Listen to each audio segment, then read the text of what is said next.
Hey everyone, welcome back to GregTech New Horizons.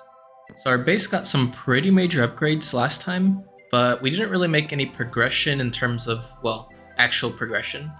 According to the quest book, we're still pretty early in the Steam age, and, well, we need to make this compressor, which we should already have everything for. I also really wanted to get started on this iron tank, but this one seems a little more expensive right now. We need 4 plates and 4 screws per 2 blocks, and according to this quest, we need to make 30 of them. I think we're just going to bookmark these for now, and then we can come back to them later. Maybe we won't have a forge hammer. That will give us a better ingot per plate ratio, and then we can continue making the screws in the table. We've been crafting a lot of plates, and I think we should really get started on the forge hammer. I think that's the first thing we'll do today. But this is GTNH, so forge hammer is not going to be easy to craft either. Not only do we need bronze to craft this, we also need one of these anvils, and this isn't a vanilla anvil. This actually will take 5 iron blocks to craft. That's pretty expensive. I think we have enough iron to do this, but we're going to be out, so we'll need to go do some mining today. First thing to do is make a steam compressor. This will let us make those iron blocks, and we already have everything to make that. Okay, now we can look over at this anvil quest here. Oh god, yeah, of course that requires 2 anvils. I think we do have enough for 2 anvils, but we'll definitely be out after this. But yeah, I don't think we have any more. We'll have to go do some mining today. Okay, so I guess we'll just come over here and set up the steam machines again. Maybe on the left side. Yeah, there should be room here. Then we gotta go set up our coal boilers, which I think they're gonna be on this wall here. And I think we'll be sticking with the minimum sized iron tank. That is what the quest is asking for, and yeah, I don't think we have enough iron to make any more right now. But it'll look something like this: diameter of 3, height of 4. And then we'll be using the large wooden fluid pipes, just because we have plenty of wood, and also because I want to transfer more water. So let's just set up the boilers here. And can you go make that noise somewhere else, please? So we're going to be routing the steam through the back here, so I'm just going to clear out this area a little bit.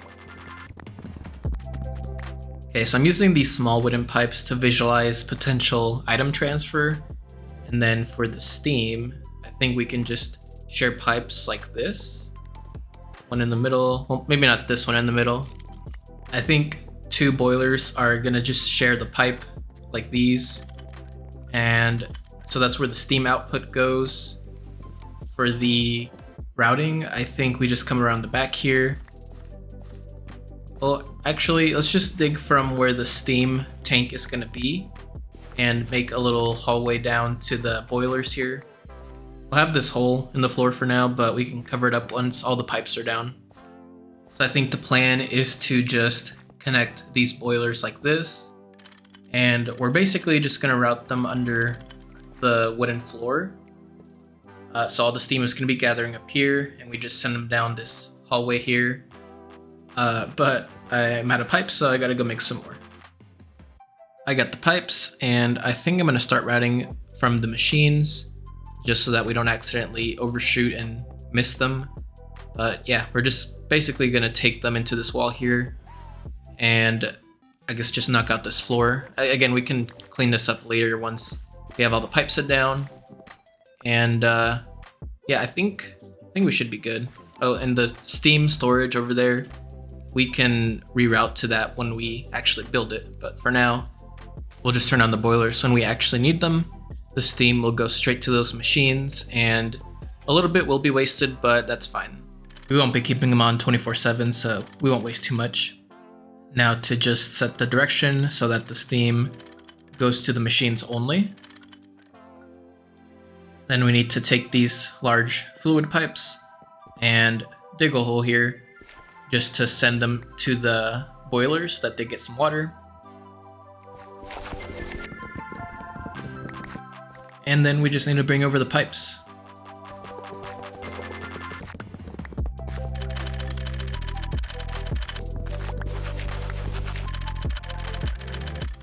Alright, we should be ready to go now. All we gotta do is throw some coal into the boilers, and we'll be getting steam that routes to our machines. So I ended up moving the pipes to go through the middle here instead of going around like before, just because I wanted to make it easier to reroute the steam once we added the steam tank to our setup. And I'm going to put a chest here just so we don't have to run all the way to the base to add fuel to our boilers. While we were building that, I had the steam compressor build 10 of these iron blocks, so we should have everything to make this forge hammer now. Way too expensive, but here they are, 2 anvils. You know, I don't think we'll actually need the 2 anvils, so I was thinking maybe I'll just throw it into the smeltery and get some of our iron back. Speaking of the smeltery, I really want to get this thing automated so I don't have to pour every single ingot manually. And it will take a little bit of effort. This thing is a little hard to make, but I am making a repeater. Uses a bunch of iron and a bunch of like weird recipes just to make one repeater. But that's fine, because that's literally all we need. All you gotta do to make this automated is set up some redstone like this. And you gotta set the repeater to 2 ticks, and that'll prevent it from burning out. But there we go. It's just gonna keep on going forever and pour our ingots automatically. All that's left now is to create the forge hammer itself. This thing is gonna speed up our plate production by quite a bit. Not as good as a bending machine, but still pretty good. And I'll probably just put it where the macerator used to be, just because we're not really using it as much right now. I was gonna go mining for some iron, but I think I found a slime chunk. Oh, don't do that. I did not expect them to blow up though. Thanks for the free pants. Anyways, it is Friday for me right now, so I'm gonna be doing some mining for the next couple hours.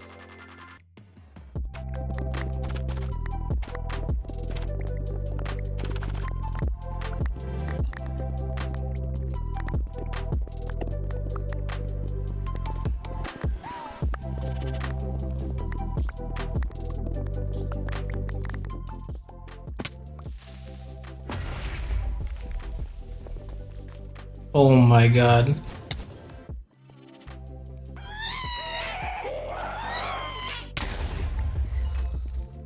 It is finally time to craft this iron tank. A little expensive, but again, it's definitely worth it. We get to store all that extra steam that we're producing, but not really doing anything with. It's either just sitting there or going to waste.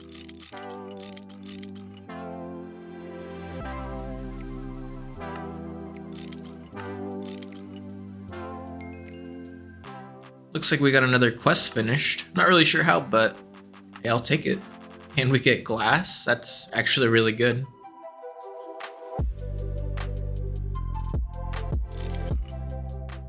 All right.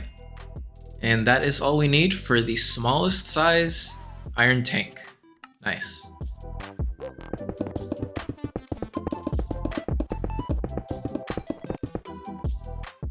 Okay, this is not formed yet. I think I saw in the quest, the bottom center block needs to be a valve to get like a faster extract rate. So I need to put one here. And then the other one, maybe I can just like put here. Or maybe not. Maybe I have to put it on one of the middle blocks as well. Yeah, that looks like it's formed now. I don't think I want to keep it here though. I'm probably going to move it to the back or just somewhere hidden. Yeah, so this will be the input, which means we'll have to get some pipes going from below here. So we just need to bring this down to here. And I need to clear this area out a little bit. I need some space to work with, move around in. There we go. I'm just going to bring this over here. And before we connect these, I do want to set the directions. Okay, so this should be getting steam once it flows through the pipes here. Yep, there it is, filling up slowly. And now I just got to route the output of the tank to where this pipe is going.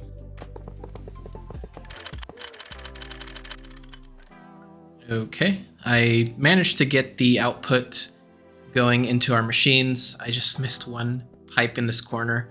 Couldn't get the direction set on it before my wrench broke, but I'll just have to make a new one.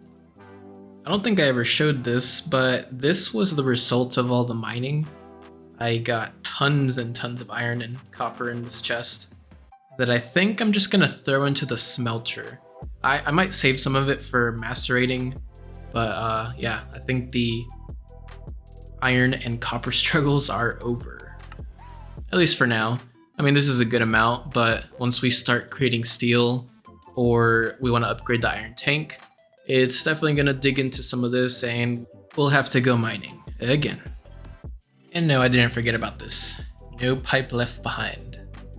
Here's another little side quest. If you take a seared tank and you put it right here, and you get an XP drain on top of it, you can actually get some of your XP stored in here.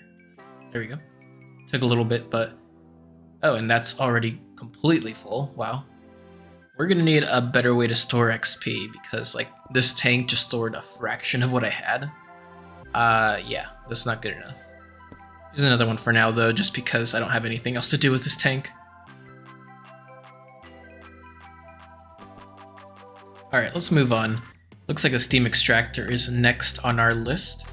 We also really need to get started on the brick blast furnace and start producing steel because that is probably the first step to getting to low voltage. The main material for LV is steel, so we're gonna need lots and lots of it to make all the machine holes and whatnot. Step 1 for the blast furnace is to get 1000 clay. That was actually done pretty quickly, got a bag filled with it. But I'm also on the lookout for a mountain that is made of hardened clay because we can actually grind that into the clay dust we need. That should actually be it right over there, I hope. Yeah, I think I just need to go and mine a chunk of that mountain and take it home with us because the clay dust we get from it will be very, very useful. And I will take this lapis block with me as well. So these mountains were actually what we were looking for, but our luck actually gets better because we just found a floating slime island.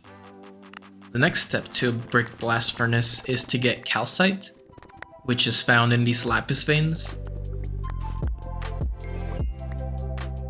And we need gypsum, which is found in mineral sand veins. Something else that would be very useful is a work table. That will make some of the crafting recipes way less tedious. I'm gonna put this thing down next to our water tanks, and I'll show you why. So a work table works like a regular crafting table, except it has an inventory that you can put stuff into like this. All we have to do is load up a recipe like this bucket of concrete. It'll show up on the left side over here, and then we just put the ingredients into the crafting table. This specific recipe requires buckets full of water as well as empty buckets. So I'm just gonna put half of them in here and then just fill up the rest with water. And those can't stack, which is why this work table is so useful. So we can craft one at a time like this, or we can shift click it and it takes ingredients from the table to craft as many as it can. The table actually also saves recipes, so after crafting these 4 fire bricks here, you can then lock the recipes like this, and then you can just swap from either one to make the crafting way quicker than trying to do this recipe one at a time with a regular crafting table. So I am gonna sit here and craft fire bricks until we have enough for a blast furnace.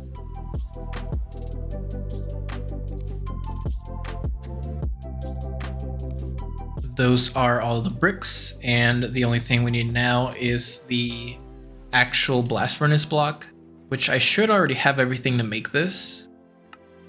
There it is. We are now ready to start making steel.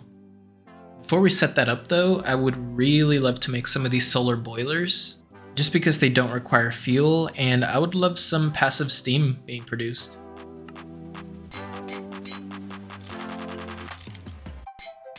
Here's the first solar boiler, but we actually have enough solar to make 4. This should definitely be enough to keep our iron tank full of steam, like basically at all times. And well, if we need more, then, you know, we have the solid fuel boilers to create more steam if needed.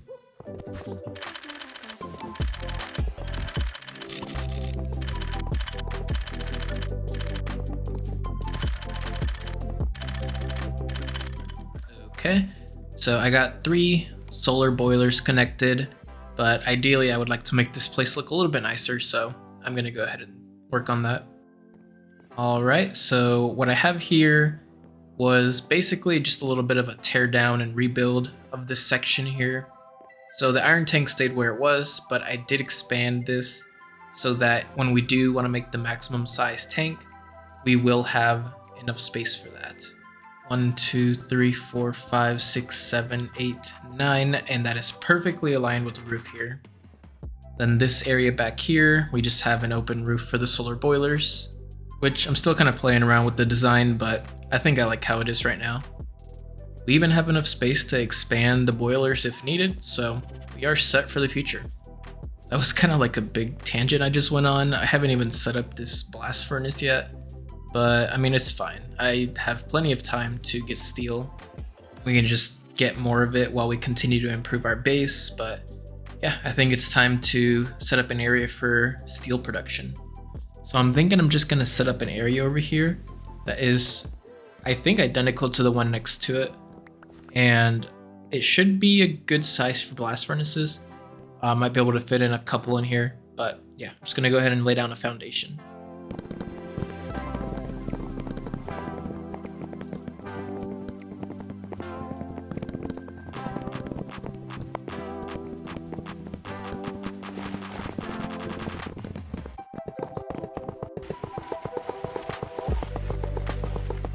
Here is the blast furnace. Now, the recipe for steel takes absolutely forever, so I'm just gonna load this up with some coal and some iron, and we'll get some steel producing. Oh, looks like the first steel was just created. We also have like 7 extra from random loot chests we've been finding, which means this quest is complete. We can also pick up this wrought iron, which allows us to complete the next quest.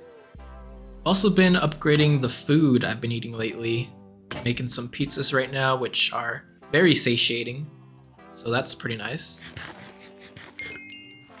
It's also time to make a farm for Oreberries, which I have basically all of them. I just need to make a place for growing them. And they can only grow in darkness, which means this farm will have to be underground. I'll have to set up a pretty interesting layout since I also don't want mobs to spawn in here. So much we have to do, but that's GTNH for you. Here is the completed farm. I have every Oreberry planted here, and I plan to expand once we get some more. But yeah, the light level is just dark enough so that these can grow, but not too dark so that we can't see. And then we have great wood floors, which will prevent mobs from spawning. So now we just have to wait for these to grow. Also expanded the farms and moved them to this corner so that we can grow the crops that we need to make better food. To finish off the episode, I think we're gonna make a big leap here and aim for the steam grinder. Yeah, this is probably the next thing I want to do. And we could do the healing axe, but I think we can get back to this later. I really want to speed up the ore processing because it takes like 40 seconds per ore in the macerator versus like 15 or 20 seconds for 8 ores at a time. So that is going to be a big upgrade, but we're going to need lots of bronze for this one. So let's get started. So the grinder recipe isn't too bad. We'll just need a little gold for this one. The plated bricks though, this is going to need 6 plates per, and we need 22 of them. Before that though, remember the XP tank upgrade that I wanted? Well, we can actually take a little bit of water, some iron, and some steel, and we can make these fluid tanks that can actually hold 32 buckets. Just throw the drain on this and no longer have to worry about losing our levels. Alright, here are the 22 bronze plated holes. We also need tumbaga, which is basically just gold, copper, and some more gold. With that, we can get this input bus and the output bus. We get a steam hatch, and finally, the steam grinder. I think I want to build this back here just because it's like right next to our steam. Yeah, I think I'm gonna put it on the left side over here. Oh, great. We're short by like 4 of these bronze plated bricks. See, the quest asked for 22 of them, but they didn't include the 4 that were needed to craft this controller. So I'm gonna have to go craft some more. Okay, we have the 4 extra. Just put them down like this and hopefully it should form. There it is. Yeah, the steam grinder is ready to be used. We just need to hook up the steam to it, but that shouldn't be too hard to do. Alright, so it is hooked up. I'm just gonna put a hopper right here with a chest, and we can just throw all of our ores in here from now on. So this should be on now. There it is. Ores will be slowly filling up into this buffer, and only takes 20 seconds per craft. So that is pretty nice. I don't think it even uses that much steam. Either way, we have plenty of boilers to keep it running. So I'm just gonna throw these ores in here. See how much we got from our first round. We got 12. Now, since the grinder does up to 8 recipes at once, it should give us about 16 per. But yeah, we have a lot of ores to put in there, and we're gonna be pretty set on ore processing for a little while. Just gotta move all this stuff over there. But yeah, no more 40 seconds per 1 ore like we were doing with this macerator. Alright everybody, that is gonna be it for today. Sorry about the delay between the last episode and this one. Couldn't really get a lot of the gameplay footage edited due to holidays and whatnot, but we should be back on track now. I'm pretty excited to continue the series, so yeah, that is gonna be it. Thanks for watching everyone, and I will see you in the next one.